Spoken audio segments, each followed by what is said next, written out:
অহেতুক মিথ্যা বলে বাংলাদেশের মানুষকে বিভ্রান্ত করার চেষ্টা করছে ভারত, এমনটি মন্তব্য করেছেন বিএনপির মহাসচিব মির্জা ফখরুল ইসলাম আলমগীর। মঙ্গলবার ৩রা ডিসেম্বর সন্ধ্যা ৬টায় লন্ডনে আয়োজিত এক সমাবেশে তিনি এসব কথা বলেন। মহান স্বাধীনতা দিবস উপলক্ষে যুক্তরাজ্যে বিএনপির সমাবেশের আয়োজন করে। মির্জা ফখরুল বলেন, আমাদের আগরতলা কনসুলেটে হামলা করেছে, কলকাতায়ও হামলা হয়েছে। আমাদেরকে অত্যন্ত সতর্কতার সঙ্গে আগামীর সময় পার করতে হবে।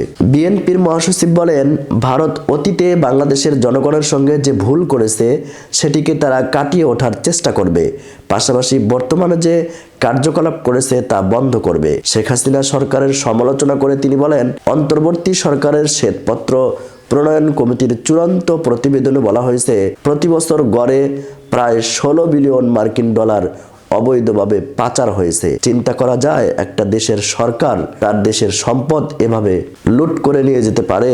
এই লন্ডনেও সরকারের অর্থাৎ বিগত আওয়ামী লীগের এক নেতার ৩৬৫টি বাড়ি রয়েছে। বিএনপির ওই নেতা বলেন, সব প্রতিষ্ঠান ধ্বংস করে দিয়েছিল, নির্বাচন ব্যবস্থা ধ্বংস করে দিয়েছে, তিনটি নির্বাচন জোর করে দখল করে নিয়েছিল। মির্জা ফখরুল আরো বলেন, আমরা তারেক রহমানকে আর লন্ডনে রাখতে চাই না। দেশের মানুষ তার জন্য অপেক্ষা করছে, বলছে কবে তারেক রহমান আসবে। আমরা অতি শীঘ্রই তারেক রহমানকে দেশে নিয়ে আসবো।